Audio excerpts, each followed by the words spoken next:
Zvlášť vítam medzi nami poslanca Národnej rady Slovenskej republiky Dušana Bublavého.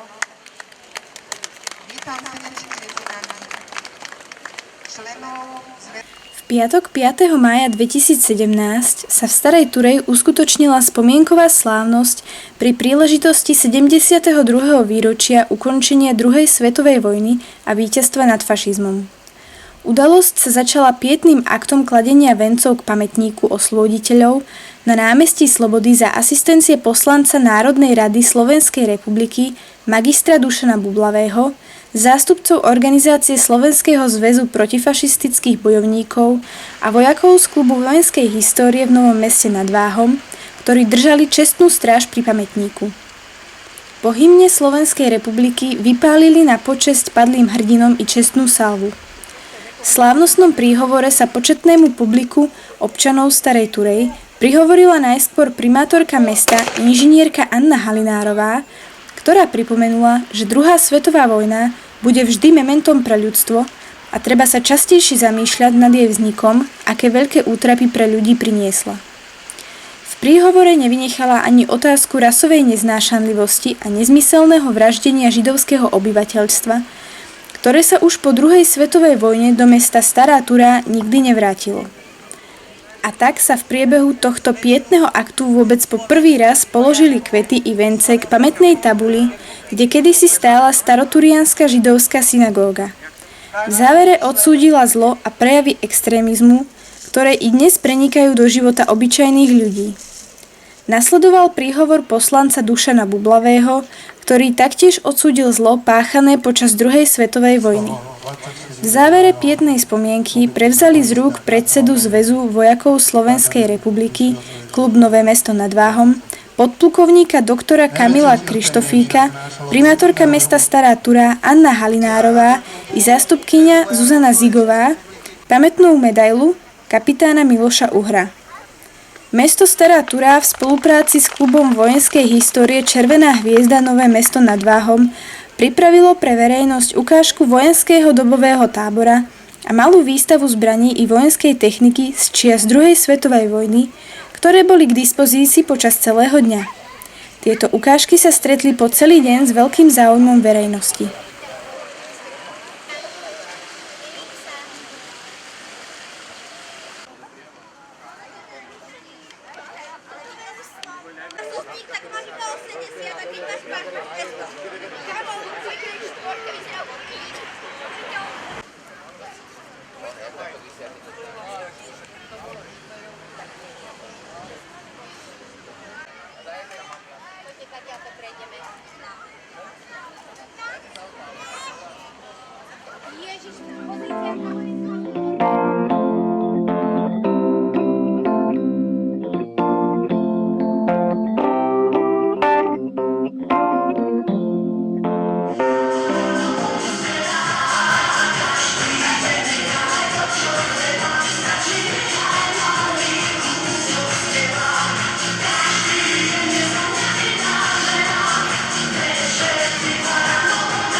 Dňa 9. mája 2017 staroturianske ochotnícke divadlo Tília uviedlo premiéru čiernej komédie pod názvom Klub veselých záhradkárok. Témou divadelnej hry sú vzťahy medzi mužom a ženou. Charakter hry dovoľuje osobitý humorný spôsob ich riešenia, ktorý má poukázať na nevyhnutnosť komunikácie medzi partnermi. Hlavnými protagonistkami sú priateľky Kvetka, Kamila, Daphné, ktoré sa stretávajú na záhradke ďalšej priateľky Violy. Viola prežíva osobité obdobie, pretože ju nedávno navždy opustil manžel. 3 priateľky prichádzajú na návštevu, aby ju utešili. S údivom zistia, že Viola nesmúti za manželom tak, ako by očakávali. Počase vychádza najavo, že Viola zmiešala bývalému manželovi dačajo elixír a tak sa snažila vyriešiť komplikované manželské vzťahy. Priateľky sa časom priznávajú, že všetky majú v manželstve problémy a spôsob, ktorý použila Viola, sa im zdá veľmi efektívny. Vstupujú do klubu veselých záhradkárok a sľubujú si vzájomnú pomoc pri riešení rodinných problémov. Postupne sa manželov zbavia aj Kamila a Daphné. Priateľské posedenie prerušuje príchod detektívnej vyšetrovateľky Edity Šmíralovej, ktorú poslali na podnet anonymného oznámenia staršej zvedavej susedky. Tá potajomky sledovala, ako sa 4 priateľky snažili zbaviť bývalých manželov. Detektívka Šmíralová je zo začiatku veľmi prísna a snaží sa prešetriť opodstatnenosť sťažnosti. Počas rozhovoru sa priznáva, že aj ona má problémy s mužmi a manželom. Edita Šmíralová tiež vstupuje do klubu veselých záhradkárok. Priateľky s vyšetrovateľkou Šmíralovou odchádzajú a Viola zostáva sama.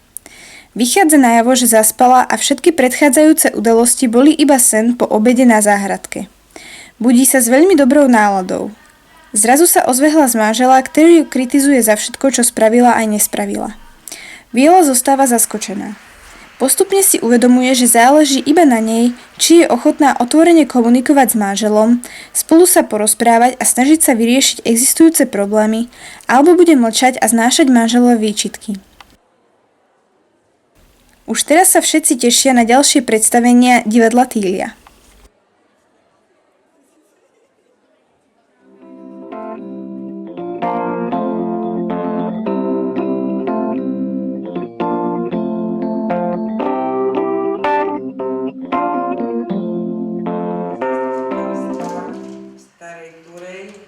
Máme program, ktorý sme obdržali v pozvánke. Za ospravedlnení na dnešnom rokovaní sú inžinier Gerek, doktorka Kvačková. Návrhovú komisiu navrhujem zložení magistra Krištofíková, magistra Budolová a inžinierka Hluchá. Dobre, a súčasne svoje za... Dňa 27. apríla sa uskutočnilo 16. zasadnutie Mestského zastupiteľstva. V úvode primátorka mesta privítala všetkých prítomných poslancov, pracovníkov i návštevníkov zasadnutia. Nasledovala voľba návrhovej komisie a overovateľov, vyhodnotili sa uznesenia z predchádzajúceho zasadnutia Mestského zastupiteľstva, ktoré poslanci vzali na vedomie. Nasledujúcim bodom rokovania bolo riešenie majetkových záležitostí. O finančnej kondícii a aktuálnom hospodárení mesta informoval prítomných vedúci ekonomického oddelenia inžinier Holota. Bližšie priblížil záverečný účet mesta a predniesol správu i stanovisko hlavnej kontrolórky k záverečnému účtu mesta Stará Turá k 31.12.2016. Predložil prehľad zrealizovaných rozpočtových opatrení, ktoré vzali poslanci na vedomie. Zároveň sa poďakoval všetkým prítomným za dobrú spoluprácu počas viacerých rokov, kedy pripravoval rozpočet a viedol ekonomické oddelenie mesta Stará Turá, nakoľko prijal novú pracovnú ponuku a miesto. Primátorka mesta mu poďakovala za dlhoročnú obetavú prácu v prospech mesta a zaželala mu do ďalších rokov ešte veľa pracovných i osobných úspechov. Poslancov oboznámili s vyhodnotením plnenia rozpočtu k 31.12.2016 i vedúci pracovníci Domu kultúry Javorina a technických služieb mesta Stará Turá. Informácie o plnení hospodárskeho plánu vrátane prehľadu a pohľadávok záväzkov za rok 2016 v spoločnostiach Lesotur, Technotur, Aquatur a Mestský športový areál predniesli vedúci pracovníci týchto organizácií.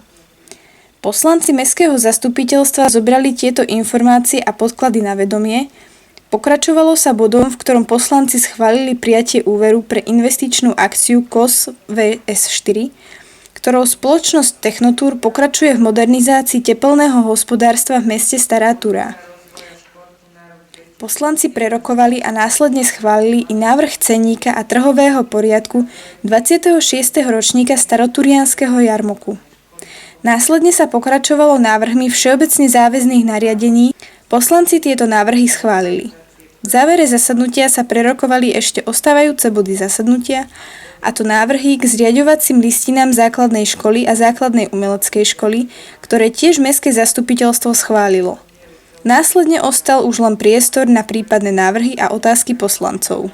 Finančného príspevku v súlade s podmienkami poskytnutia pomoci. Ide o spolúčasť na projekte vo výške 5%. Zodpovedné podpory rozvoja športu na rok 2017. Kto je za takto navrhnuté uznesenie? Kto je proti? Zdržal sa? Ďakujem.